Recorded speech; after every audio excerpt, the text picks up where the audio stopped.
Following is a class on the Srimad Bhagavatam, 2nd Canto, 3rd Chapter, text number 21, given by His Divine Grace, A.C. Bhaktivedanta Swami Prabhupada, recorded on June 18, 1972, in Los Angeles. Translation. The upper portion of the body, though crowned with a silk turban, if not bowed down before the Personality of Godhead, who can award mukti, freedom, is a heavy burden only. And the hands, though decorated with glittering bangles, if not engaged in the service of the Personality of Godhead Hari, are like those of a dead man.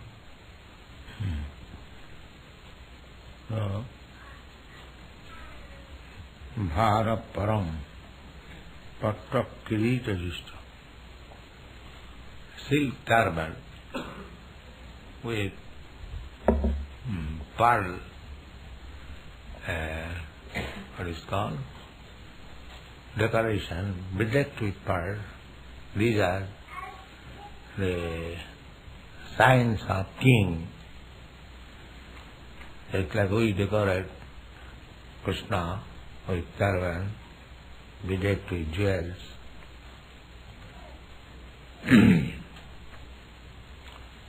So, this turban is good. So long we bow down before this. Otherwise, it is a great burden. Although it is made of silk, still it will be a great burden. The idea is that if we bow down or surrender unto the lotus feet of Mukunda Krishna, one who gives liberation, then we can enjoy princely order or richness. There is no harm. But if we are lacking in that capacity to surrender unto the Supreme Lord and simply become puffed up with these riches, then it will be burden. Burden means very soon everything will be lost. Just like you cannot keep the burden, heavy burden on your head for a long time. Similarly, this nice turban, silk turban, will be felt as great burden. This is the law of nature. If you misuse the power and do not feel obliged to the Supreme Personality of Godhead who has given you the power, then you will be finished very soon. That is the history. Any nation, any empire, any man, as soon as one begins to defy the authority of the Supreme Lord, like Ravana, he will be finished. Sooner or later he is going to be finished. Just like Ravana, he was very much puffed up by his material opulence, and he did not care for Rama, and he wanted the potency, energy of Rama, spiritual energy, Sita, and he kidnapped. He wanted that he did not like Rama, but he liked Sita. Sita is energy, woman and money. These are energies of Krishna. Krishna is Purusha, and all other things are prakriti. Prakriti is enjoyed by the Purusha. So Krishna says, Bhoktaram Bhajagadamasam Sarvaloko Ahensanam. He is Bhokta. He is enjoyer. These, in the material world or spiritual world, the same thing is there. The woman is there, the money is there, and the Purusha is there, enjoyer is there. But here the Purusha is imitation. Imitation. Because one who is playing the part of Purusha, enjoyer, is not actually Purusha, but he is Prakriti. Falsely he representing himself as Purusha, as enjoyer. Therefore we have got trouble. Artificially, just like a woman, if he is artificially trying to be man, as it is botheration, it is not possible. If a woman is dressed like a man, does it mean that he is man? She is man, or she can enjoy like man? No. False dress. Similarly, here in this material world, we are falsely dressed with this material body and imitating Krishna, enjoy. Exactly like the woman dressed in man's dress wants to enjoy. That is not possible. Similarly, here the living entity either dressed in male dress or female dress, this outward body is dressed. Somebody is dressed like a female, somebody is dressed like a male, but none of them are male. Both of them are originally female. Prakriti. Prakriti means feminine gender. Prakriti. In the Bhagavad Gita I will find aparayam mitastu vidhi me prakritim para. This material energy, earth, water, fire, air, they are also my energy, Krishna says, but they are inferior energy. But there is another energy, Jiva Bhuta, the living entities. And that is superior energy. So the superior energy is dressed in two ways, as male and female. Because without male and female there is no enjoyment. Therefore they have been dressed falsely by the material nature as enjoyer. Here, either a woman or a man, everyone is trying to enjoy. Nobody is trying to become enjoyed. Everyone is trying to enjoy. But he cannot, he or she, everyone is she, but some of them are dressed like he. Because everyone is Prakriti. But this mentality that I shall enjoy, and that is false, propensity of the living entity. That is called Maya. He cannot enjoy. But he is posing himself as enjoyer. That is the disease. He is, up to the end, he is trying to become God. The so-called tapasya, jnani, yogi, they are trying to come to the liberated position, but thinking that I shall become God. The same disease. Up to the end, The same disease. God means enjoy. So these diseases can be cured only by surrender. That is the only medicine. Therefore Krishna says, Sarva dharman parityajya mamekam saranam vaja. Here also the same thing. Bharap param patta kirita justa. A princely order, a king, he has been given the chance of ruling over a kingdom, but if he forgets his position, he actually becomes the proprietor, then this kingdom will be burdened, just like it became so in the case of Ravana, and he was finished. Similarly, as soon as the kings of the world became puffed up with their false power, the monarchy is now finished all over the world.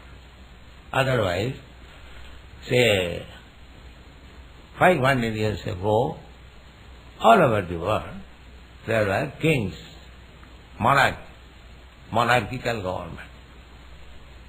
But they misused their power. They did not surrender. Therefore, their turban or crown became very burdensome, and they had to give it up.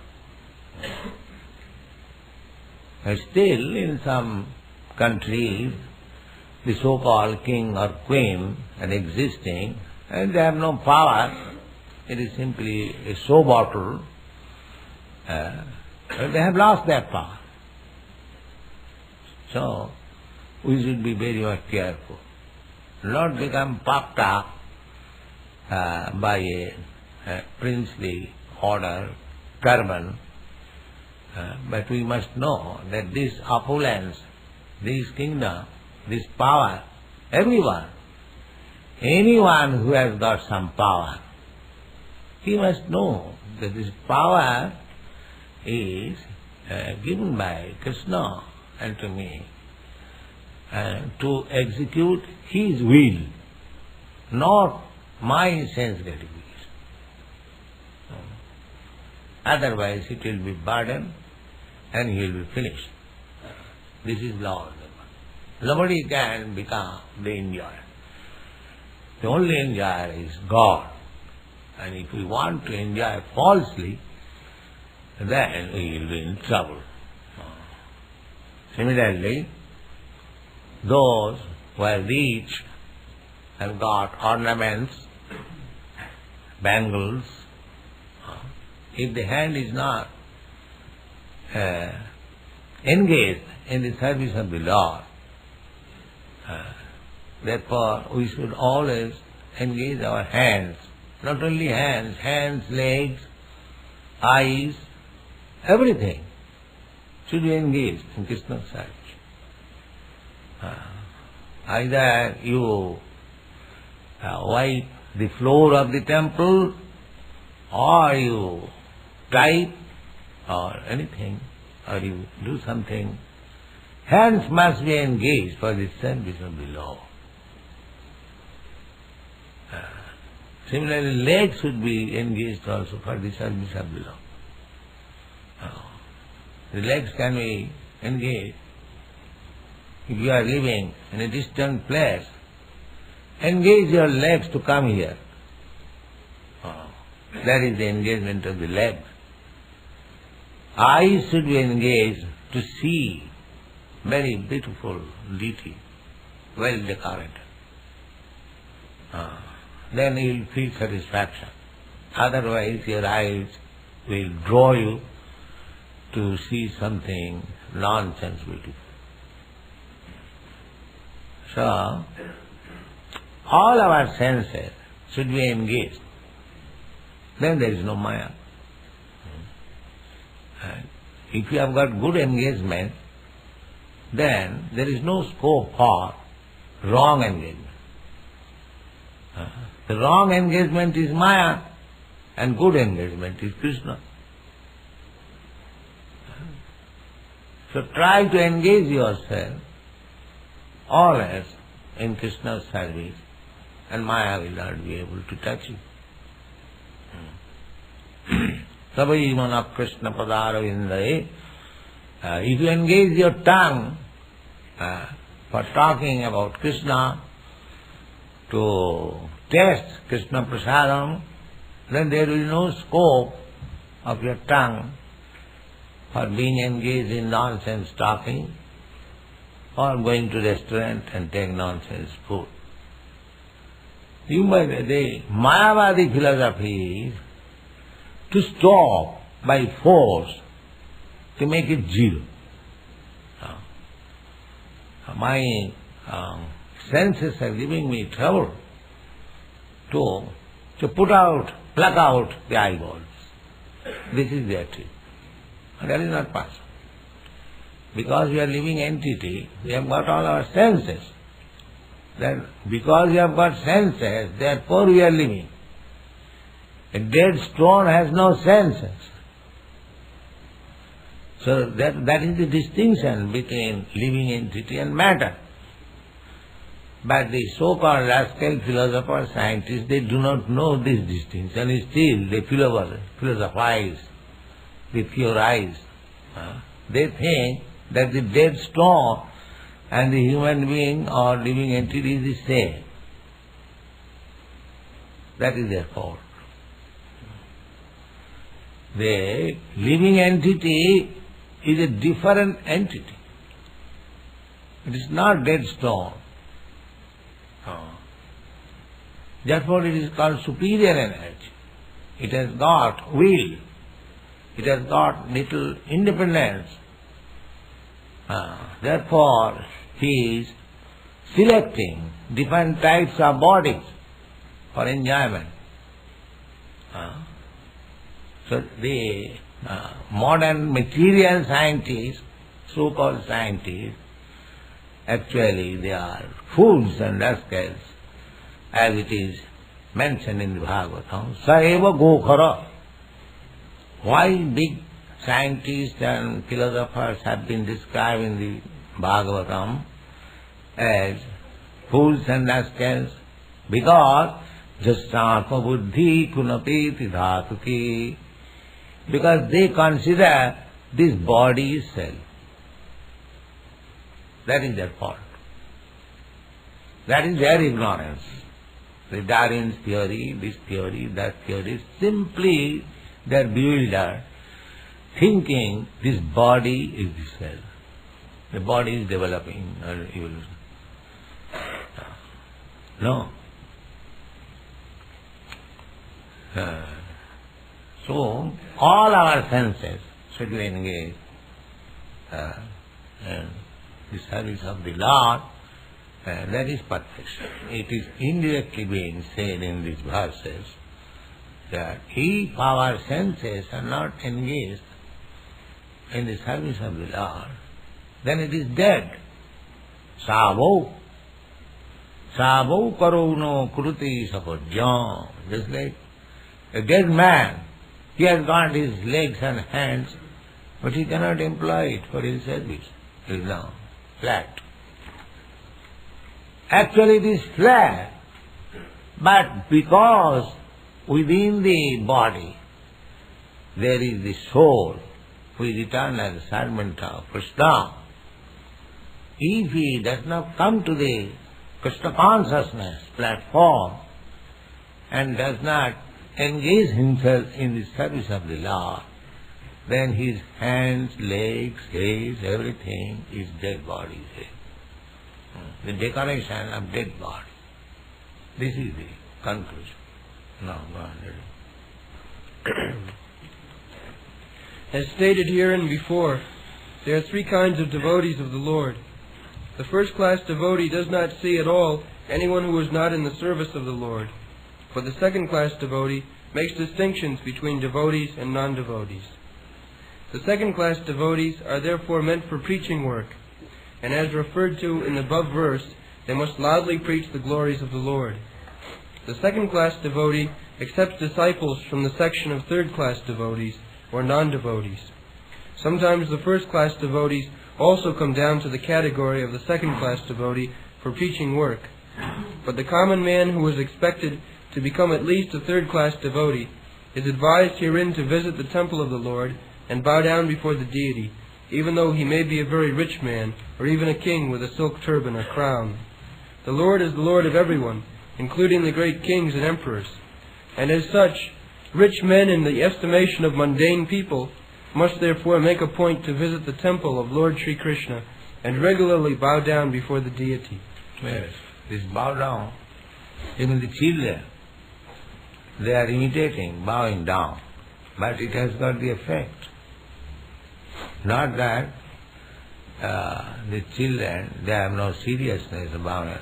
Seriousness or no seriousness. Simply if he bows down, he gets the result. He gets the result. He's dancing, he's getting the result. He's becoming devotee. This is called Ajnata Sukriti. These are the statements in Bhakti Rasa, Nectar of Devotion, you'll find. The temple is meant for giving chances to the non-devotees. Somewhere or other, if he comes in the temple, bows down, dances with us, takes the prasadam, takes charanamrita, that means he is becoming spiritually advanced. Therefore this is a chance. And actually, our society is giving this chance.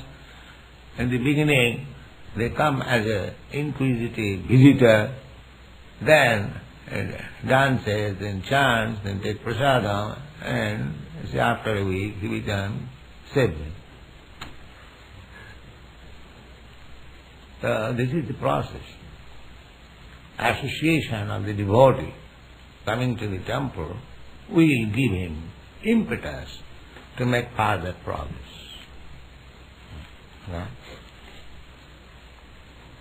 The Lord in the temple, in the worshipable form, is never to be considered to be made of stone or wood, because the Lord in his Archa incarnation as the deity in the temple shows immense favor to the fallen souls by his auspicious presence. By the hearing process, as mentioned herein before, this realization of the presence of the Lord in the temple is made possible. As such, the first process of hearing in the routine work of devotional service is the essential point.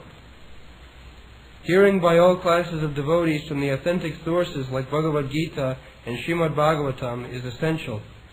The common man who is puffed up with his material position and does not bow down before the deity of the Lord in the temple, or who defies temple worship without any knowledge of the science, must know that his so-called turban or crown will only succeed in further drowning him in the water of the ocean of material existence. A drowning man with a heavy weight on his head is sure to go down more swiftly than others who have no heavy weight. A foolish, puffed-up man defies the science of God and says God has no meaning for him, but when he is in the grip of God's law and is caught up by some disease like cerebral thrombosis, that godless man sinks into the ocean of nescience by the weight of his material acquisition. Advancement of material science without God consciousness is a heavy load on the head of human society, so one must take heed of this great warning. The common man, if he has no time to worship the Lord, may at least engage his hands for a few seconds swashing or sweeping the Lord's temple. Maharaj Prataparudra, the greatly powerful king of Orissa, was always very busy with heavy state responsibilities. Yet he made it a point to sweep the temple of Lord Jagannath at Puri once a year during the festival of the Lord. The idea is that, however important a man may be, he must accept the supremacy of the Supreme Lord. This God consciousness will help a man even in his material prosperity. Maharaj Prataparudra's subordination before Lord Jagannath made him a powerful king, so much so that even the great Patan in his time could not enter into Orissa on account of the powerful Maharaj Prataparudra. And at last Maharaj Prataparudra was graced by Lord Sri Chaitanya on the very grounds of his acceptance of subordination to the Lord of the universe. So even though a rich man's wife has glittering bangles made of gold on her hands, she must engage herself in rendering service to the Lord. So this is an actual fact that Maharaj Pratapruddha, he was the king of Odisha, and in the 15th century India was conquered by the Mohammedans, Pathans, but they could not conquer that portion of the country, Odisha. Yeah, because Maharaj Pratapruddha was very strong king, but his strength was on the basis of his devotion to Lord Jagannath.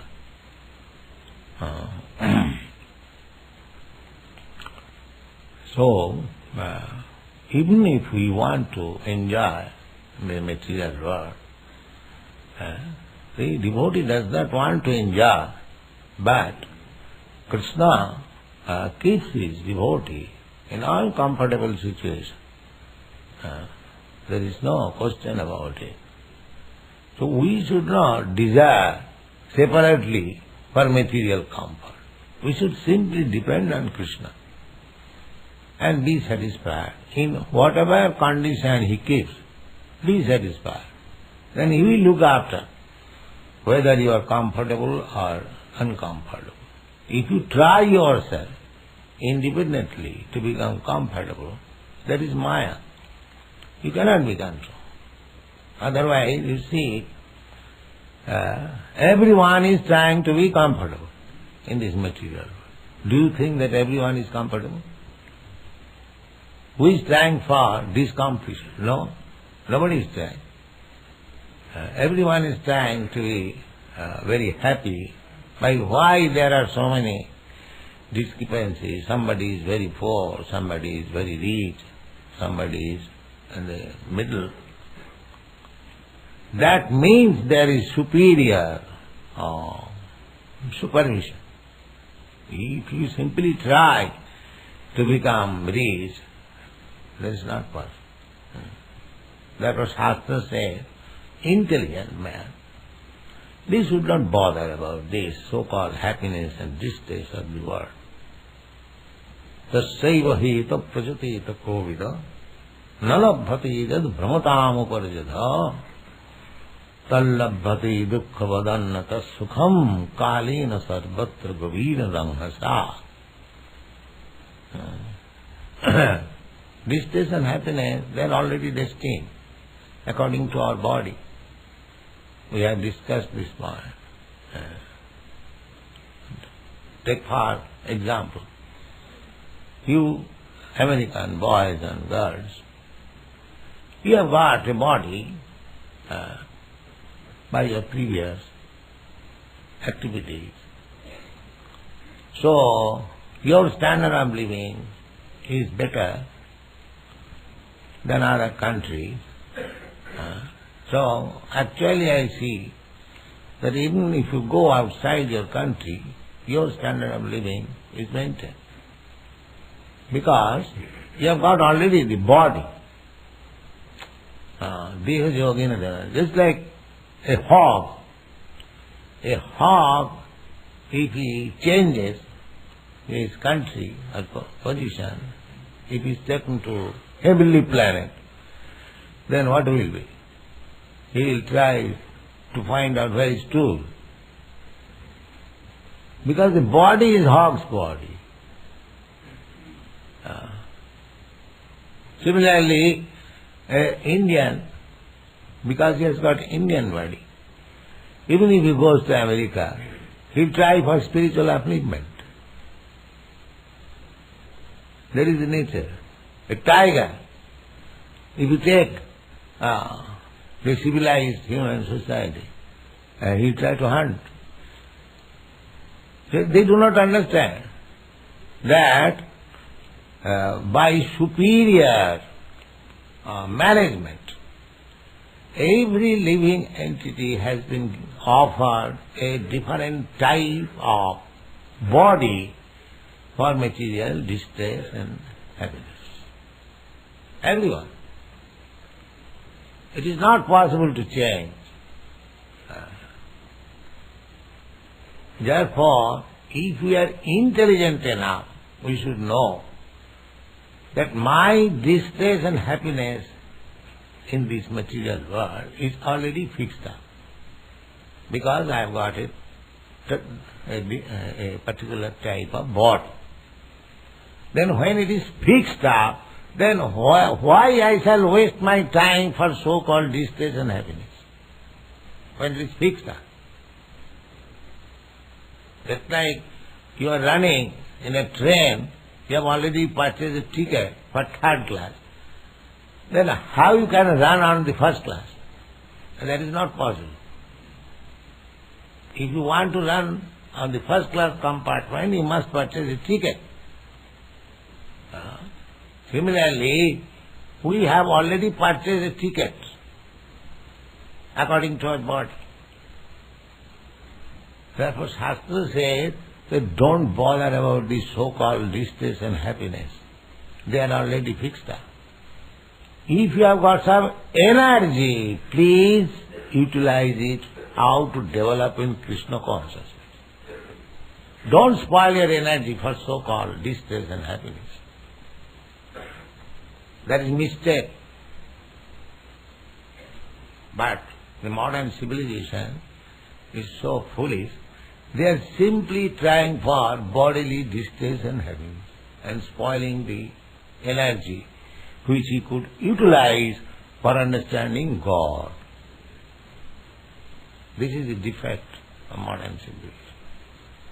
Actually, foolish civilization. They do not know what is the value of life, how we can realize our ultimate goal of life, what is this body, what is God. There is no education, there is no enlightenment. Simply, just like animals. The animals are trying, the animal also trying to become comfortable.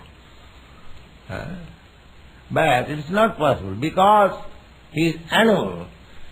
He cannot be as comfortable as a human being. That is not possible. It is destined. So everyone is destined and fixed up his comfortable life. Tassaiva hita prajatita kovi. Therefore one who is intelligent, he should simply spend his energy how to develop Krishna consciousness. That is intelligence.